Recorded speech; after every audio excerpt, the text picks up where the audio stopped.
రామలింగయ్య గారి జాతీయ పురస్కారం రాఘవేంద్రరావు గారికి ఇవ్వటం అన్నది అది చాలా చాలా సముచితం, చాలా ఆనందదాయకం.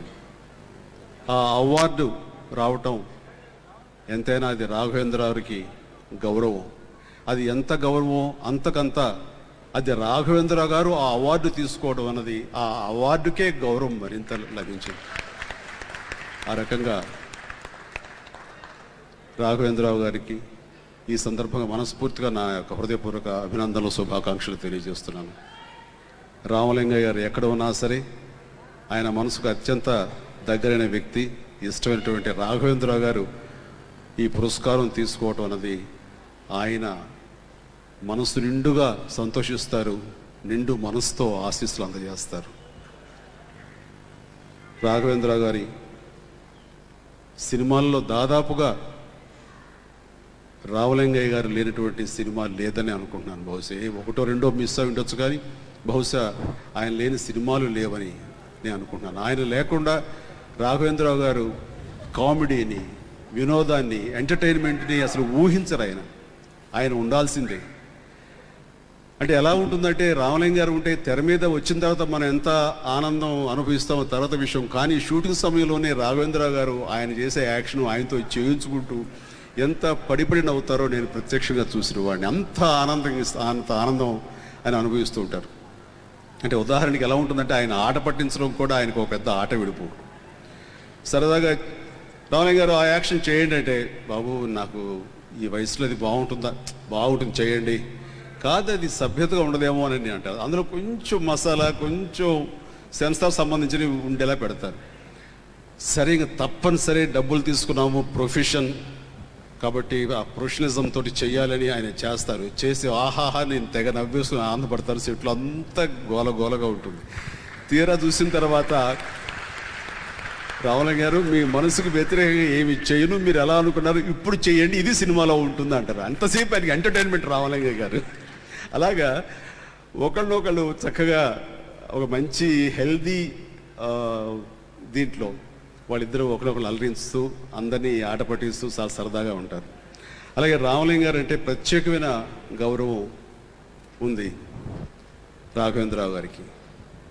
ఆయనకి ఏదైనా ఒంట్లో బాగుండకపోతే ఆయనకు వైద్యుడు కూడా రామలింగయ్య గారే. ఆయన మీద అంత నమ్మకంతో ఆయన ఇచ్చేటువంటి మందులు తీసుకుని ఆ రకంగా ఉపశమనం పొందుతుంటారు. సో వీరి అనుబంధం ఎన్నో దశాబ్దాలుగా జరిగింది. అది విడదీరాని అనుబంధం అది.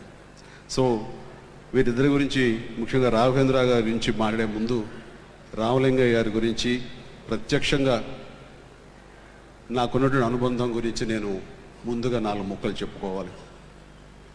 అందరికీ తెలిసి రామలింగయ్య గారు ప్రముఖ హాస్య నటులు. అత్యద్భుతంగా పాత్రల్ని ఆయన తెర మీద నటించి చూపించగలరు, మెప్పించగలరు. ఆ రకంగా ఆయన రాణించే ఒక గొప్ప నటులు ఆయన. ఇది అందరికీ తెలిసిన విషయమే. కానీ చాలామందికి తెలియంది ఆయనతోటి వ్యక్తిగత పరిచయం ఉన్నటువంటి కొద్ది మందికే. అలాగ నాతోటి ఆయనతోటి మరీ ఇంటర్నల్గా అంటే ఫ్యామిలీ పరంగా ఆయన అల్లుడుగా నాకున్నటువంటి పరిచయంతో, ఆయన ఉండే ఇష్టంతో నేను మరీ ఆయనతోటి ఎక్కువ అవినాభావ సంబంధం ఏర్పరచుకున్నటువంటి సందర్భంలో ఆయన ఏమిటి, ఆయన వ్యక్తిత్వం ఏమిటి, ఆయన మనస్తత్వం ఏమిటి, ఆయన ఏ విధంగా ఆలోచిస్తారు అనేది చూస్తుంటే సినిమా నటుడుగా ఆయన అంటే నేను సినిమాలోకి రాకముందు, వచ్చిన తర్వాత నాకు ఆయన అంటే అభిమానం. ఆయన అభిమానిగా నేను ఎప్పుడు ఆయన్ని ఇష్టపడుతుంటాను. కానీ వ్యక్తిగతంగా తెలిసిన తర్వాత నేను ఆయనకి వీరాభిమానిగా మారానన్న విషయం వాస్తవం. రాఘవేంద్రరావు గారి దగ్గర పనిచేస్తే మాత్రం ఇంకా మనకి ఢోకా లేదు, మనం సుస్థిరమైన స్థానం ఇండస్ట్రీలో అన్న ఫీలింగు నేను ఎదురు చూస్తుండేవాడిని. ఆ అవకాశం ఎప్పుడు వస్తుందా అని. ఆయన దర్శకత్వంలో అడవి రాముడు రామారావు గారికి ఇచ్చారు, అడవి దొంగ నాకిచ్చారు. ఆ రకంగా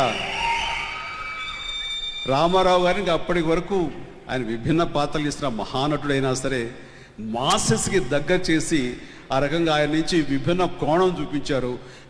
నన్ను మాస్ హీరోగా, మాసెస్ని ఓ మరింత దగ్గర చేసి ఆ తర్వాత నా సినిమా స్టామినాని ఎంతో హైట్స్కి పెంచారు ఆయన. ఆ రోజున ఊపిరి పీల్చుకున్నాను, ఆహా ఇక ఈ పరిశ్రమలో మనకి తిరుగులేదు. రాఘవేంద్రరావు గారి దర్శకత్వంలో నేను చేయటం అన్నది అది నా గొప్ప అచీవ్మెంట్గా నేను ఫీల్ అవుతున్నాను. రాఘవేంద్రరావు గారు ఈ రోజున ఈ పురస్కారం అందుకోవటం మా అందరికీ నిజంగా చాలా సంతోషం ఉంది. ఈ రోజున మనసు విప్పి నేను మాట్లాడుతున్నానంటే అది రాఘవేంద్రరావు గారికి పురస్కారం ఇవ్వటం, ఆయన్ని మా కుటుంబ సభ్యులు మీరు అని మరింతగా చెప్పుకొని గుండెలకు మరింతగా హత్తుకునే ఒక గెస్చర్ ఈ రోజున ఆయనకి పురస్కారం ఇవ్వటం అన్నది. ఆ రకంగా ఆయన కూడా పెద్ద మనసుతోటి ఒప్పుకొని నేను వస్తాను, ఎందుకంటే రామలింగ గారు అవార్డు తీసుకోవటం అనేది నాకు చాలా సంతృప్తి ఇస్తుంది. అలాగే వస్తానని ఆయన వచ్చి అవార్డు తీసుకోవటం చాలా చాలా సంతోషంగా ఉంది. कि दहशतगर्दी की बात करती आईसीस आईसीस आईसीस आईसीस, अरे क्या करना है हमारे को दाइश से? तुम होते कौन मेरी वफादारियों पर शक करने वाले? अगर मैं आईसिस से जाके मुकाबला करूंगा तो वफादार हूं, अगर मैं आईसिस से जाके मुकाबला करूंगा तो वफादार हूं। हमने साफ तौर पर कह दिया कि आईसिस से कोई ताल्लुक नहीं हमारा। वो कौन है बगदादी, हमारे क्या करने का छिचोरा वो?